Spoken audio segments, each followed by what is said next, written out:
నమస్తే నేను బలరాం ముందుగా అప్డేట్స్ చూద్దాం కారు పార్టీలో మరోసారి కల్లోలం నెలకొంది ఎమ్మెల్సీ కవిత మరోసారి సంచలన వ్యాఖ్యలు చేశారు కేసీఆర్ పక్కనున్న కొందరు నేతలు చేసిన పని వల్లే ఆయనకు చెడ్డ పేరు వచ్చిందని ఆవేదన వ్యక్తం చేశారు అందులో 5 ఏళ్ల పాటు ఇరిగేషన్ శాఖ మంత్రిగా ఉన్న హరీష్ రావు పాత్ర లేదా అంటూ కవిత ప్రశ్నించారు మాజీ ఎంపీ సంతోష్ హరీష్ రావు వల్లే కేసీఆర్ కు చెడ్డ పేరు వచ్చిందని ఆరోపించారు కేసీఆర్ జనం కోసం పనిచేస్తే వాళ్ళు ఆస్తుల పెంపు కోసం పనిచేశారంటూ కవిత ఆరోపించారు హరీష్ రావు సంతోష్ తనపై ఎన్నోసార్లు కుట్ర చేశారని అయినా తాను నోరు మెదపలేదన్నారు కవిత ఈ రోజు కేసీఆర్ బిడ్డగా ఎంతో బాధపడుతున్నారంటూ కవిత భావోద్వేగానికి గురయ్యారు హరీష్ రావు సంతోష్ రావు వెనుక రేవంత్ రెడ్డి ఉన్నారంటూ సంచలన ఆరోపణలు చేశారు వారి మధ్య లోపాయకారి ఒప్పందం కుదిరిందని హరీష్ రావు సంతోష్ పై రేవంత్ రెడ్డి ఎలాంటి చర్యలు తీసుకోరన్నారు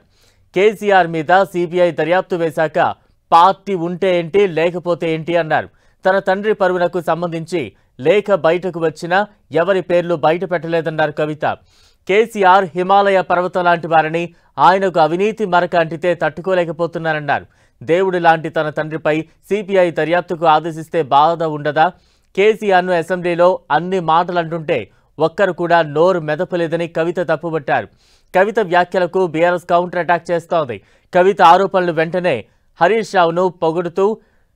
బీఆర్ఎస్ పార్టీ ట్వీట్ చేసింది అసెంబ్లీలో సింహంలా సింగిల్ గా హరీష్ పోరాడాడని 6 అడుగుల బుల్లెట్ అంటూ బీఆర్ఎస్ పోస్ట్ చేసింది ఇదే పోస్ట్ ను రీట్వీట్ చేసిన కేటీఆర్ డైనమిక్ లీడర్ హరీష్ రావు ఇచ్చిన మాస్టర్ క్లాస్ అన్నారు నీటిపారుదల రంగం గురించి అసెంబ్లీలో కాంగ్రెస్ నేతలకు కేసీఆర్ ప్రియ శిష్యుడు హరీష్ రావు ఇచ్చిన పాఠం ఇదంటూ పొగడ్తలతో ముంచెత్తారు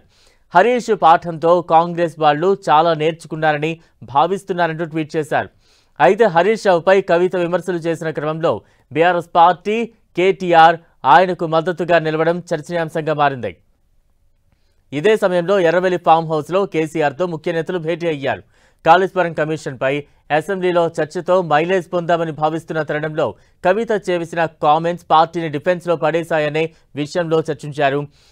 కవితపై యాక్షన్ తీసుకోవాలనే కోణంలోనూ చర్చించినట్టు తెలుస్తోంది అయితే ఆమెపై వెంటనే చర్యలుంటాయని భావించినా 2 రోజుల్లో దీనిపై నిర్ణయం తీసుకుంటారని తెలుస్తోంది కవితపై వేటు తప్పదనే ప్రచారం క్రమంలోనే పార్టీ వాట్సాప్ గ్రూప్ నుంచి కవిత పిఆర్ఓను తొలగించింది బీఆర్ఎస్ మరోవైపు హరీష్ రావుపై కామెంట్స్ తర్వాత ఎక్స్లో కవితను బీఆర్ఎస్ నేతలు కార్యకర్తలు అన్ఫాలో కొడుతున్నారు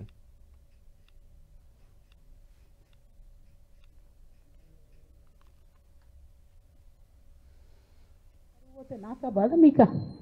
మీకు పైసలు కావాలి కదా మీకు పేరుతోనేం పని ఇంకా కూడా ఈ విషయాలు అర్థం చేసుకోకుండా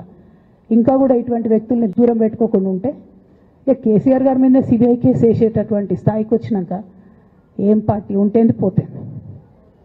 బీఆర్ఎస్ పార్టీ నాయకులు నన్ను తిట్టుకున్నా సరే లోకల్ బాడీ ఎన్నికలలో నాకు నష్టం జరుగుతుంది అనుకున్నా సరే మా నాన్న మీద సిబిఐ ఎంక్వైరీ పడ్డాక ఏముంది తొక్కల ఎలక్షన్ ఒకటి గెలుస్తారు ఒకటి ఓడిపోతారు అసలు ఓడిపోయే పరిస్థితి ఎట్లా వచ్చింది